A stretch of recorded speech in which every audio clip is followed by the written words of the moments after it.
All right, I think it's recording. Hi, everyone. Hope you're doing well. Let's just dive right in.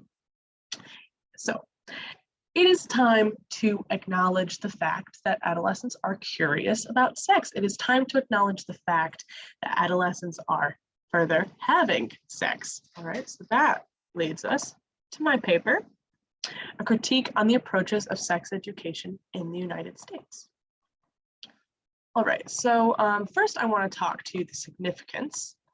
So why is sex education important? Well, CDC data and overviews of laws and regulations concerning sex education spotlight that teen pregnancy rates are decreasing in the United States, but STIs are not.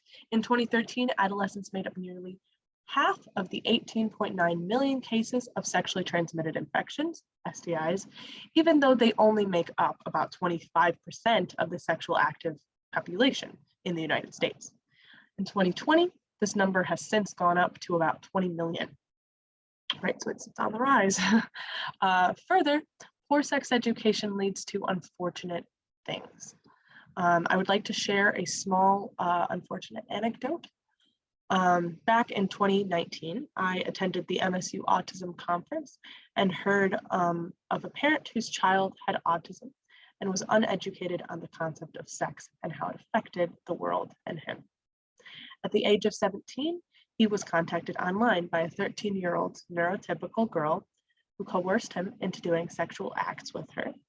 And because he didn't know that this was wrong, because he had never been taught what sex was, what consent was, the age of consent, things like that, he continued to do this with this underage girl for a period of months. Somehow there was a falling out and the girl reported him to the police, and he was arrested and sentenced for multiple years. This story really hit close to home, the fact that he was just uneducated and all of this could have been very easily prevented, made me realize why sex education is so important for any and all adolescents.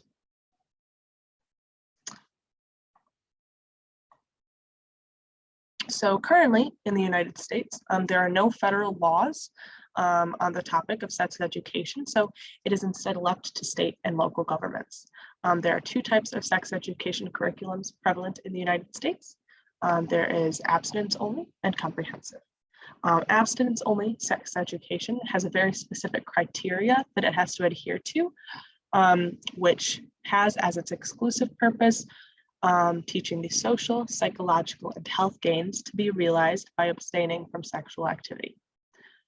Comprehensive sex education, on the other hand, seems to acknowledge that some adolescents will still have sex and therefore teaches them different ways of contraceptives and overall relationship health. However, it does still highlight and focus on the idea that abstinence is the main and best way to combat unintended pregnancy, and STD prevention. So this leads me to my thesis. It is necessary to reflect on how sex education is approached in the United States and further, how it affects adolescents. Is it truly educating them? As mentioned prior, there are two approaches to sex education in the United States, abstinence only and comprehensive. The questions become, how can the sex education curriculum in the United States best prevent unintended pregnancy, widespread STDs, and build community in schools? How should it be altered to do so? Why is there such a disconnect between the health educators, administration, and the students? In this paper, I will delve into the curriculums, outcomes, and implications of sex education in the United States and discuss how it can be altered to better help and educate adolescents and further prevent teenage pregnancies, the spread of STDs, and create a safer and more inclusive school environment. So first, let's look to the research. My research findings can be split into three separate subcategories. The sex education's effect on pregnancy and STI prevention, which I've sort of spoken to already, the effect on the safety of the school environment, and the lack of communication and open discussion on the concept of sex. So let's first speak to the research that I found on its effects on teen pregnancy rates and STI prevention to start. The literature widely agreed that sex education prevents and reduces unintended pregnancy and STIs in adolescents. and further has no negative effects on them. Some agreed that comprehensive sex education was the most effective in doing so and had longer lasting effects. It can be inferred that the best way to prevent unintended pregnancy and the spread of STDs is to educate adolescents in a way that they will be the most receptive to.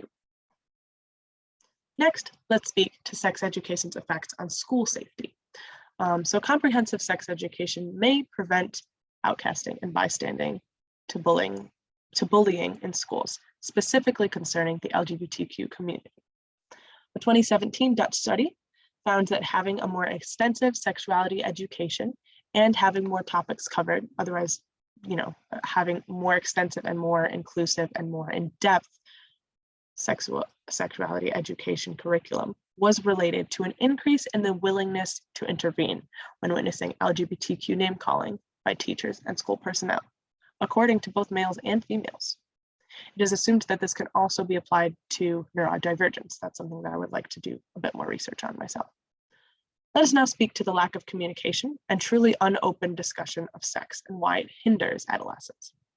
Because of the lack of communication between parents, school personnel, health professionals, students, when faced with a real sexual problem like that of teenage pregnancy, an STI, rape, students don't know who to turn to. So some turn to the school nurse, some to their peers, and others even to the internet. A study in Massachusetts interviewed 18 nurses from 12 Massachusetts high schools and found that school nurses do not provide formal sex education at their schools, but frequently conduct informal sessions, which they are typically not really trained to do, right? But they do them anyway. And even these are often restricted by things like a lack of privacy and time, confidentiality, and a fear of conflict. The internet, although a useful tool, definitely proves a questionable educational resource as it is so unregulated. A paper by Alyssa L. Harris speaks to this and found that so researchers analyzed qualitative data from 4 web-based focus groups of 40 adolescents aged 14 to 17. Adolescents reported intentionally viewing sexual material and viewing material unintentionally due to misleading emails or URLs. A subset of boys reported seeking out sexually explicit websites due to curiosity and for sexual arousal. In a more recent study of 433 adolescents between the ages of 12 and 22, 55.4% of the participants reported exposure to sexually explicit websites, and 30% reported regular exposure. These authors reported that adolescents exposed to sexually explicit websites were more likely to have sexually permissive attitudes and were more likely to engage in sexual behaviors. Through this, it can be shown that there is indeed a need for an adult-led conversation about the concept of sex in the sex education curriculum, one that is regulated and one that is not ill-informed. Now let's move on to the discussion.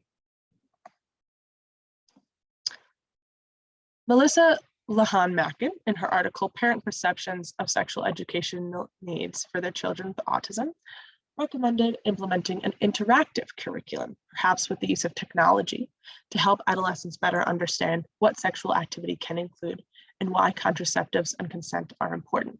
I further expand on this by talking about possible ideas. A case study published in 2013 implemented a 2-week comprehensive sex education curriculum in a high school in Southern California and found that both girls and boys reported less traditional gender ideology, had more accurate sexual knowledge, and showed evidence of safer contraceptive beliefs. The aforementioned Dutch study examined whether the content or extensiveness of